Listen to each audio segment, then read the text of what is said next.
Hey everybody, it's James here from GoodGuitarist.com. Today I want to show you how to play Jingle Bell Rock because my wife wanted to play this for our kids and she looked it up online, just typed Jingle Bell Rock chords on Google, and the tab, like the #1 result, is got a huge amount of problems with it. And I took a look at it and I was like, where's all this stuff coming from? It doesn't sound like the song. So I just wanted to make this just to kind of clear that up. It's actually easier than that one and it sounds more like the recording. So let's just take a quick look at what we're going to be learning here.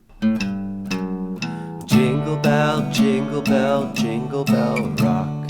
Jingle bells swing and jingle bells ring. Snowing and blowing up bushels of fun. Now the jingle hop has begun. Jingle bell, jingle bell, jingle bell rock. Jingle bells chiming, jingle bell time. Dancing and prancing in Jingle Bell Square. In the frosty air, what a bright time, it's the right time to rock the night away. Jingle bell time is a swell time to go gliding in a one-horse sleigh. Giddy up, jingle horse, pick up your feet. As you can see, there are a couple of different chords. It's not strictly campfire chords, but this is a great intro to some of those jazzier chords like 7th chords, 6th chords, dominant chords, and like the transitions are pretty straightforward, especially with a couple tricks that I'm going to show you to make it a little bit easier. Before we get started, if you have not yet grabbed your copy of my free ebook, I'll put a link to that in the corner and down below. It's free for all my subscribers, goes over all the basics and all that stuff. And speaking of subscribers, if you have already subscribed to my channel, I'm really grateful for that. It really helps me out. If you have not, now's your chance to just click subscribe, thumbs up. You'll be notified of future lessons. I have a great lineup for the new year and a huge back catalog of stuff for you to learn here and on my website. Anyways, let's just get started with the chords. I'm going to put them up here in the corner. This is the verse of the song. And it opens up with this really cool, it's like a cliche jazz thing, like from like the 30s, like a...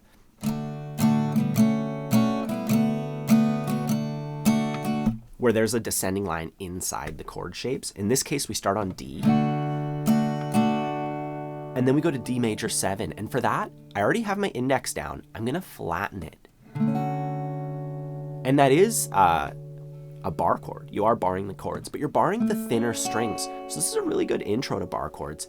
You could just go at it like an A chord and just put it on the thinnest strings, 3 in a row, but it gets a little bit squishy. You can try your best. That way is totally valid too, but I like going from here to my finger being flat. And then I go back to my D shape, but I'm excluding my ring finger and I'm really curling my fingers so that I can get that open B string. That makes it a D6 chord, right? So we have D, D major 7, and then D6, and then back to a D chord. And you'll get a lot of mileage out of that, especially if you're into like old-timey tunes like this, basically 50s and before, and even some newer stuff. And aside from that, there's one other jazzy chord. That's this D sharp diminished shape. And for that one, you basically have your D shape. You move it up, and then you move it down towards the tuning heads. So I'm playing a D shape, but my index finger's on the 1st fret of the D string. And then I'm going to add my pinky to the 2nd fret of the thinnest string. So you should already have like 75% of that muscle memory, if you know the D shape pretty well. Then you just add that finger. And this is the chord that's missing from that tab that just really irked me. I was like, I gotta fix this. And we are coming from a D chord. So D chord, you move diagonally over. I would work on that a little bit too. And from here on out, it's just E minor and A7, which is a really easy combo. I play E minor with my middle and ring finger. And then I move it over. So my middle finger goes on the 2nd fret of the D string, and then my ring finger is going to go on the 2nd fret of the B string. That makes an A7 chord. So we're using the same 2 fingers, and we just have to move them down a little bit. And I'm leaving that G string open. And we do that a few times, and then we go into a D chord. So if you're not 100% familiar with these shapes, I recommend taking a look at that. We're going to count to 2 on each one of these chord symbols, and we're just going to go 1, 2, so 2 downstrokes, 1, 2, 1,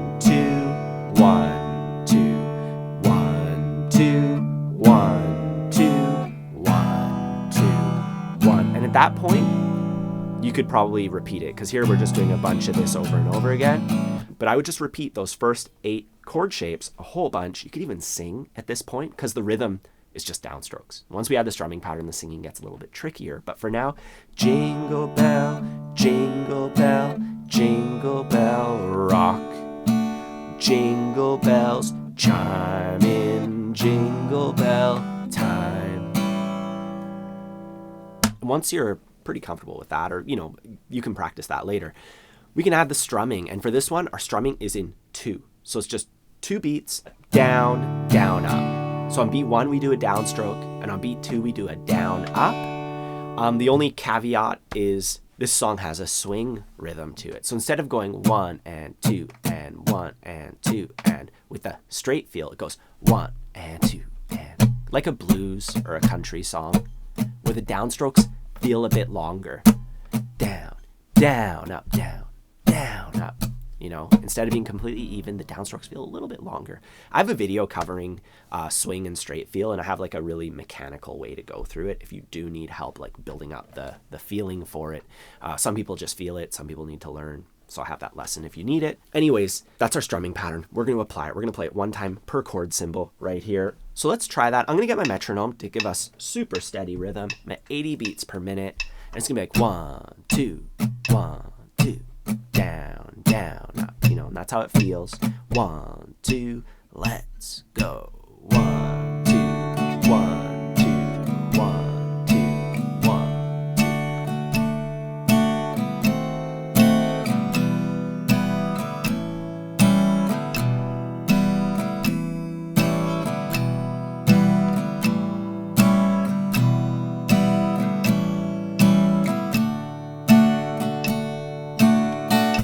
So that's the verse. Now moving on, we have the chorus, and this is a little bit simpler actually. We're starting off on a G chord.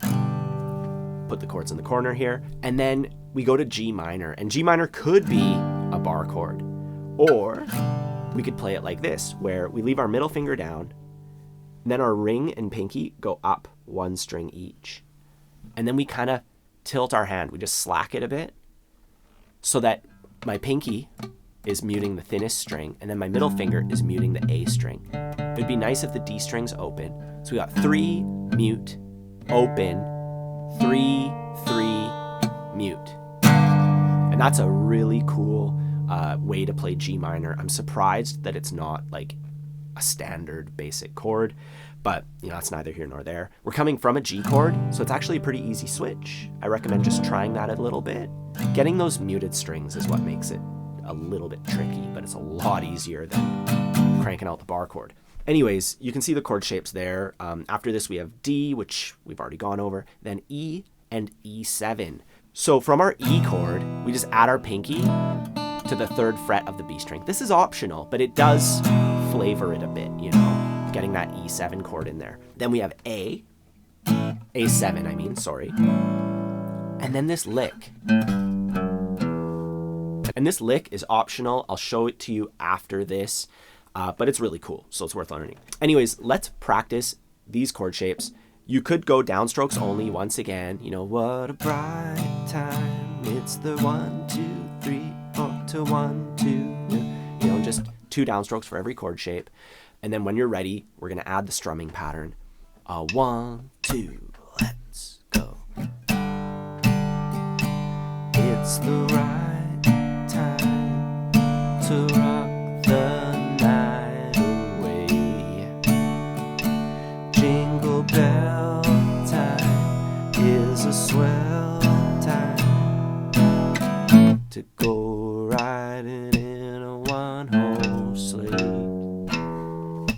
So you'll notice on the A chord, I did what's called a stop, and that's where I played on beat 1, and then I quickly muted the strings with my strumming hand, just by touching. Now, I'm not like karate chopping it. I'm just lightly touching it with that part of my hand. So I went 1, 2, 3, 4, 1, 2, 3, 4. We're stopping the chord. We have to keep the rhythm going. I would count in my head eventually, but at first out loud, swell time. 2, 3, 4, 1, 2, 3, 4, and then back into the verse. So you can just see that, you can practice that and a few times until you're comfortable with it. It happens in the songs. If you're familiar with the recording, you know what I'm talking about here. And then if you want, you can fill up that empty space with this really cool lick. So for that, we're going 1, 2, 3, 4, 1, and 2, and 3, and 4, and. I'll count it out for you. 3, and 4, and 1, and 2, and 3, and 4, and. So we start off hitting the open A string on the and after 1. So 1, and then we go to the thickest string, and we're going to play 3, 2, 0. Those are the frets. I play the 3rd fret with my middle finger, just like a G chord. 3, 2 with my index, and then the open E string. And those are on like beat 2, 3, 4. So counting wise, it's just 1, 2, 3, 4. It's just that first one on the and of 1 that you might have to count out. Say 1, 1, and 2, 3, 4. And that's the rhythm for it. So you just see that above my head here at the top of the screen. As far as placing it in the tune, we have that stop on the A chord. We go 1, 2, 3, 4, 1, and 2, 3, 4. So I would practice it like that. Once you're used to the lick, adding that A chord stop, and then eventually adding it to the entire chorus. Now, finally, we have one other section, which is a lot like the verse, but there's just one little difference. I'll put it up here. You can see it opens up the same way with that whole bunch of different D chords. And then we go D into B7, and then G, G minor, E minor, A, D. So it's kind of like a combination of the last two parts. Or sorry, we haven't gone over the B7 chord. So we have our D chord, and we're going to work our way into B7. Try that a few times. There's no real trick to this one. I recommend laying down your middle finger on the 2nd fret of the A string, skip a string, ring finger, skip a string, pinky. Thinking about it like that, where you're like 2, 2, 2, then you add your index to plug the hole. Let's try it together with that strumming pattern. 1, 2, 1, 2. Pick up your feet, jingle around the clock. Mix and mingle in the jingling beat. That's the Jingle Bell Rock. Now, the only other part is the very ending of the song, where we take what we just did and we kind of extend or tag the last line. We go, that's the jingle bell, that's the jingle bell, that's the Jingle Bell Rock. And we end with a stop on D. We just play D on beat 1 and mute it. So you can see the chords right there. You just play our strumming pattern 1 time per chord shape, and you give a nice little shot on that D at the end, and that's pretty much it. Now, when it comes to practicing this one, you want to work on each one of those 3 parts separately, work on the lick, work on all the bits. Like, I broke it down in this lesson this way for a reason, because I want you to practice it this way in those little parts, and then we can put the whole thing together. If you want to play along with me through the entire thing, that's available on my Patreon page. I'll put a link down below for that. Now, as far as getting like the skills and all that for this, like I said, I have that free ebook that'll help you out with a ton of this stuff. I also have my course, Learn Guitar Once and For All, which is designed to take absolute beginners or people who have maybe struggled with the beginning phases and turn you into a confident strummer. Goes over all you need to get that done. I'll put a link to that in the corner. And now, just for fun here, look up Hank Garland. He's the guitar player on this and a few other tunes. He is absolutely killer. This song has such cool electric guitar lines, really worth looking into. Don't forget to subscribe, like, leave a comment. That really helps me out here. Have a fun time practicing, and I'll see you soon. Merry Christmas.